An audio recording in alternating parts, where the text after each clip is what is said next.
My sister secretly used my credit card to book her honeymoon. I only found out once they'd already landed. When I confronted her, she said, "Chill. We're still family." So I sent her an invoice, $4,800. She left me on read. Fine. I reported the booking as unauthorized. The card was flagged mid-trip. The airline froze their return flight. 10 days later, the screaming started, this time, at my lawyer. I was at work when the alert popped up on my phone, $4,800 charge to Hawaiian Airlines. My heart stopped. I hadn't booked any flights. I wasn't even planning a trip. But when I looked at the timestamp, 2:43 a.m. on Sunday, my stomach dropped. That was the night of my sister's wedding. Lily had just gotten married 2 days earlier. It was a simple backyard wedding at my parents' house in Arizona, last minute, budget conscious, and full of little cost-cutting tricks that made it obvious they were trying not to spend money they didn't have. Jordan, her new husband, barely said a word the whole night. I figured he was just overwhelmed by everything. Looking back, he probably didn't want to talk about what they were planning. I hadn't heard about any honeymoon fund or registry. When people asked about their plans, they said they were doing something. Loki later. Which I guess was technically true. I opened Instagram, hoping I was overreacting. That's where I saw it. Her story was still up. A short video of her legs stretched out on a lounge chair, ocean in the background, captioned, "Just landed #Maui." I sat there staring at my phone like I'd been punched in the gut. That's when everything clicked. My wallet had been in the guest room all weekend. I hadn't thought twice about it because we were all staying in the same house. On Saturday night, while the wedding reception was still going, Lily had asked me to grab her phone charger from that room. I was halfway there when she suddenly said, "Never mind, I'll get it myself." That was all the time she needed. I called her immediately. Straight to voicemail. I texted, no reply. Hours later, she finally messaged back. "We needed a little help. Don't freak out. It's just temporary." Then another message. "You make more than us. Chill, we're still family." Still family. Like that made stealing okay. I didn't even respond with words. I pulled up Venmo and sent her a payment request for the full amount, $4,800. She saw it immediately and never paid. Just left me on read. So I did what she probably didn't think I'd do. I called my credit card company, explained everything, and reported the charge as unauthorized. They flagged the card, opened an investigation, and told me they'd contact the airline. What I didn't expect was how fast things would move. 2 days later, the airline froze their return flight. I didn't find out until they came back early, unannounced, and showed up at my parents' house looking sunburned and furious. Lily stormed past me like I didn't exist. Jordan didn't say a word, again. They barely lasted 5 minutes before she started arguing with my mom in the kitchen. I didn't need to hear the details. I knew exactly why they were back, and I hadn't even started with the real payback yet. After their forced early return from Hawaii, Lily went completely silent. No texts, no calls, no, "Hey, sorry I committed literal fraud to fund my honeymoon." Just nothing. I saw her at our parents' place 3 days later. She walked in like she owned the house, like nothing had happened. When my mom asked how the trip went, she said it was fine, and blamed the airline for messing something up. Jordan just sat at the kitchen table like a mannequin, barely looking up from his phone. I didn't say anything in front of everyone. I wanted to see how far she'd go with the act. That night, I sent her the full breakdown. I pulled every detail from the airline receipt and created a nice little itemized invoice, $4,800.74 for flights, taxes, seat selection, checked baggage, everything. I included screenshots of the original charge and even highlighted the purchase time, 2:43 a.m. Sunday morning. The exact moment she decided I'd be paying for their romantic getaway. I attached the invoice to another Venmo request with one line. "Since we're still family." She opened it within 5 minutes, then closed it. No response. That's when I realized she had zero intention of paying me back. She really thought I was just going to eat the cost, that I was too soft or too embarrassed to make a scene, that I'd just chalk it up as a sibling mistake and move on. I called Derek, my lawyer, and explained everything. He didn't even hesitate. "We'll file a civil claim, unauthorized use of a financial instrument, credit card fraud. You've got digital proof. We'll send a notice first, But this one's solid. The next day, she got the call from his office. I didn't hear about her reaction directly, my mom did. Apparently, Lily started screaming the moment she heard the words. Legal action. She hung up, then started blowing up my phone. 10 missed calls in an hour. I let everyone go to voicemail. The first message was just a long rant. She kept saying it wasn't a big deal, that I was overreacting, that Jordan was stressed, and that I should have talked to her like a brother, not a stranger. Not once did she say sorry. The second voicemail was different, more desperate. She kept repeating the same line. I thought you'd just forgive me. That hit a nerve, but not in the way she hoped. It confirmed exactly what I suspected. She knew what she did. She knew it was wrong. She just didn't think the rules applied to her. 2 days later, she showed up at my place with Jordan. I didn't want to let them in, but I opened the door anyway. Lily was holding a plastic container of muffins. She actually said, "We brought something sweet to talk things over." Like this was some casual misunderstanding, like she hadn't committed fraud. They sat on my couch, and she started talking about how stressed they were, how the wedding had drained their savings, how the trip was her dream since she was a kid. How a real brother would understand. Jordan still hadn't said a single word. Then she got to the point. If you go through with this lawsuit, you're tearing this family apart. Is that what you want? I didn't answer right away. Just let that sentence hang in the room. Finally, Jordan spoke. We didn't mean for it to get this far. I asked him what they did mean to do. He didn't answer. That's when I made it clear. I wasn't backing down. I was done being the dependable one who gets walked over. I told her she had 2 choices, pay me back now, or meet me in court. She stood up, grabbed the muffins off the table like I'd somehow lost the right to them, and walked out. I watched them drive away, then called Derek to confirm the next step. We were filing the suit. Lily really believed none of it would stick, that I'd cool off, that I'd be too embarrassed to take my own sister to court. She had no idea who she was dealing with. The court date came faster than she probably expected. Derek was ready. He'd prepped me thoroughly, walking me through everything like this wasn't his first family fallout case. She showed up wearing a soft blue sweater like she was auditioning for sympathy. Her lawyer looked like he'd been pulled off a park bench, probably a free legal aid attorney, which said everything. Jordan came too, still quiet, still looking like he wanted to disappear. She didn't look at me once. The judge didn't waste time.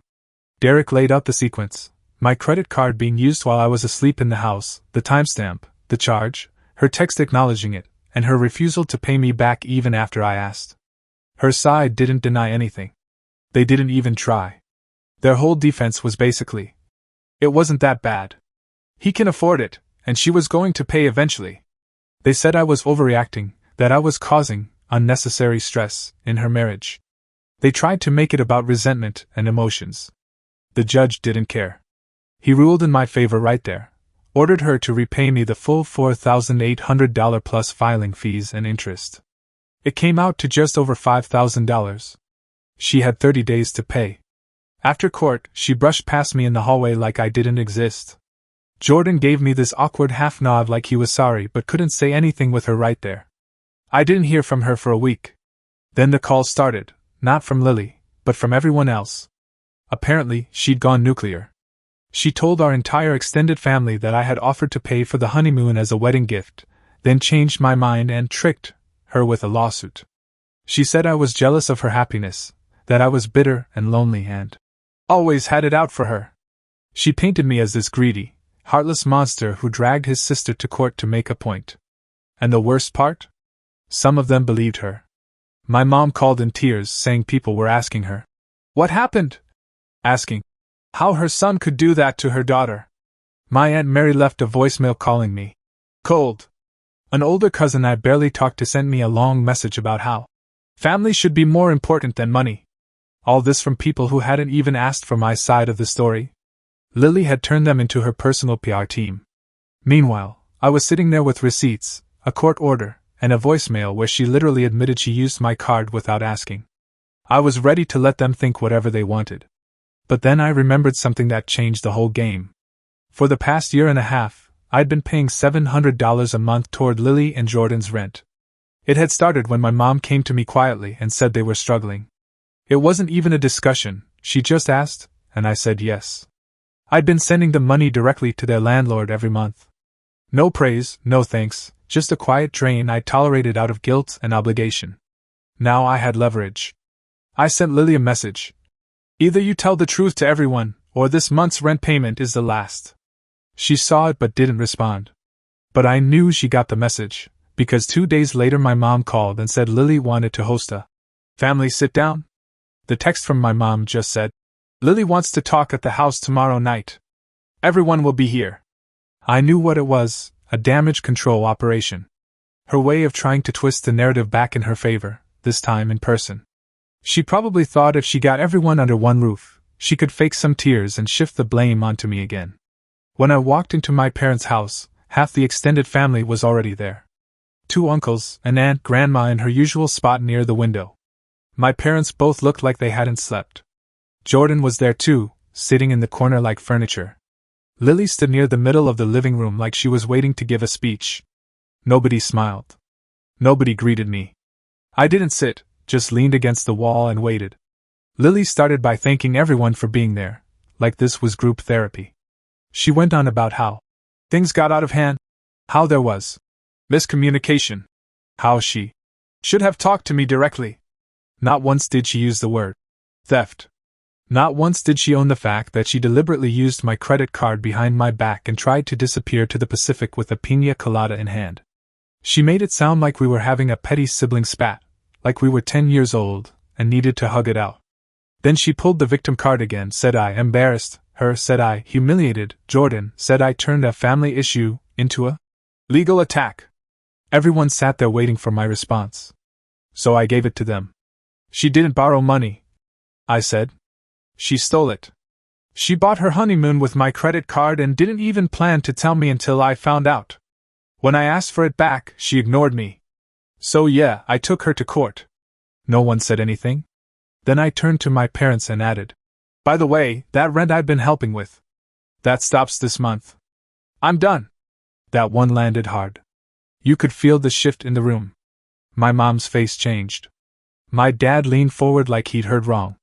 My aunt blinked slowly like her brain was catching up. And Lily, she finally looked like something had cut through. I looked right at her. Tell them the truth, or I'll tell them everything myself. She hesitated, but she knew she was cornered. So for the first time in weeks, she told the truth. She admitted she used my card. She admitted she thought she could replace the money quietly before I noticed. She admitted she never told anyone I'd been helping with rent because she was embarrassed. But mostly, she admitted she didn't think I'd do anything about it. My grandma, who hadn't said a word all night, finally spoke up. You lied to everyone, Lily. Not just to your brother. That cracked something. After that, it was chaos. My dad asked when the rent payments had started. My mom wanted to know why she was never told. Lily tried to pivot, saying I didn't need to turn everyone against her. But she'd already done that to herself. I walked out when the arguing started. Left them to deal with the fallout. I didn't need to stay and watch it collapse. I'd already been standing in the rubble. That night she sent me one message. We'll figure it out on our own. Happy? I didn't answer. For the first time in months, I actually was. After that night, things stayed quiet on the surface. The family meeting had pulled back the curtain, and nobody could pretend anymore. Lily tried to lay low after her confession, but the damage was done. The story she'd been spreading, the one where I was the villain, had collapsed in front of everyone. She wasn't just embarrassed. She was furious that she'd had to admit the truth. 2 weeks later, my dad called and told me she and Jordan had moved out of their apartment. Couldn't afford the rent without my help. They were crashing in a friend's guest room until they could figure something out. He said it like I should feel bad. I didn't. But Lily wasn't done. Losing control had made her dangerous. She couldn't get money out of me anymore, so she went after what she thought was the next best thing, my reputation. She started telling people I'd sabotaged her marriage, that I'd threatened Jordan, that I'd brought up old stuff from when we were kids, to manipulate her. I don't even know what that last part was supposed to mean, but it didn't matter. Her goal wasn't the truth, it was payback. Some of it stuck, at least temporarily. A cousin who used to text me every couple weeks stopped responding. An uncle who always invited me to Thanksgiving didn't this year. A few family friends started acting weird when I ran into them. She was chipping away at me socially, one conversation at a time. So I gave her another choice. I sent her a message. You keep lying, I'll start talking. Not just to family, to your landlord, your old boss, anyone who thinks you're trustworthy. She didn't reply, but she stopped. The rumors didn't disappear, but they stopped spreading. Jordan tried reaching out once, a weird middle-of-the-night email that basically said, I didn't want any of this. I just wanted to keep the peace. I didn't respond. I wasn't going to hand out forgiveness because someone sat quietly through a disaster they helped create. Lily never paid the full amount the court ordered all at once. She made 3 partial payments over the next few months, probably to avoid wage garnishment. The last one came with a note. Hope this ends it. It did legally anyway. But I meant it when I said I was done. No more rent, no more favors, no more silence. And as for family? I still see some of them, the ones who cared enough to ask what really happened. The rest can keep believing whatever makes them feel better. By the time the final PayPal notification came through, exactly $1,272.43 with that same note. Hope this ends it. I just closed the app and moved on with my day. It didn't feel like closure, not exactly, but it was enough. Most of the people who'd been quietly judging me were either silent now or slowly creeping back around. Cousins who'd ghosted me after the family meeting started liking my posts again. One even reached out asking if I wanted to grab coffee, saying, Sorry things got so weird with Lily. I didn't know the full story. I didn't hold grudges, but I didn't forget either. It had been 3 quiet weeks, no updates, no fallout, no family drama. Just the kind of silence that settles into your life after you finally shut a door that needed closing years ago. Then she knocked on my door. It was a Sunday afternoon, just past 3 p.m. I was watching the game, half asleep on the couch. The knock was soft, barely there, but enough to pull me out of my weekend haze. I opened the door, and there she was. Alone. No makeup, no dramatic entrance, just standing there in a hoodie with a manila folder clutched to her chest. She looked, not broken exactly, but off balance, like someone who just realized they'd run out of backup plans. She didn't ask to come in, just said, I need 10 minutes. Curiosity got the better of me. I stepped aside and let her in. She didn't sit, just stood at my kitchen counter and opened the folder. Inside were 3 things, a letter, a printout with a list of names and numbers, and a document from a local legal aid office. She handed me the letter first, saying nothing while I read it. It wasn't an apology, not exactly. It was more like a confession. She listed out every lie she told our family, said she knew what she'd done, how she didn't expect forgiveness, but wanted to own it. She even admitted she'd made things up just to protect her pride. The part that got to me most was when she wrote, You were the only one who ever gave without asking. I didn't realize how much I abused that until I lost everything else. The second page was a list of names, family members and people from our circle. Cousins, aunts, a couple people from our old neighborhood. Next to each name was a note. Some said, Called. Others said, Messaged. 3 were marked. In progress. What's the list? I asked. Everyone I lied to, she said. I'm working through it. Then she handed me the legal aid paper. It was a consultation record. Apparently, Jordan had officially filed for separation 2 weeks ago. He'd moved out and was staying with his brother in Texas. According to Lily, he'd told her he wasn't built for this kind of pressure and didn't want to keep carrying her mistakes. She didn't cry. She didn't beg. She just stood there watching me process all of it. I'm not here to fix things with you, she said. I just didn't want you to hear about it through someone else. I asked what she expected from me. Nothing, she said. I'm cleaning up what I broke. That includes the stuff I said about you. I didn't say much, just nodded and told her I hoped she meant it. Before she left, she paused at the door. I know you don't owe me a second chance, but if you ever change your mind about whether we can be family again, you know where I am. And then she walked out. I stood there for a while afterward, holding the list. I don't know if she's really changing or if she's just out of options and trying a new angle. But for the first time in a long time, she didn't try to sell me anything. No manipulation, no pressure, just facts and damage control. I haven't followed up. Haven't checked in to see if she actually called the rest of the people on that list. But I kept the letter. Not because I forgive her, not yet, maybe not ever. But because part of me needed to see her finally take responsibility, even if it came too late to fix what she broke. Lily and I haven't spoken since that afternoon. The silence between us isn't angry or dramatic, it's just solid. Like a wall we both agreed to stop climbing. The funny part is how normal everything feels once I cut her off completely. No more middle-of-the-month texts asking for help. No more whispered favors passed through Mom. No more pretending everything was fine just to keep peace at the dinner table. I started spending time with people who didn't expect things from me, the people who stayed quiet during the drama but later said, "You did what had to be done." People say blood is thicker than water. But whoever said that never had their identity stolen for a tropical vacation and then got blamed for the fallout. So yeah, it ended. Not with a dramatic final confrontation, not with forgiveness, just with choices. Her choice to cross a line. My choice not to pretend it didn't matter.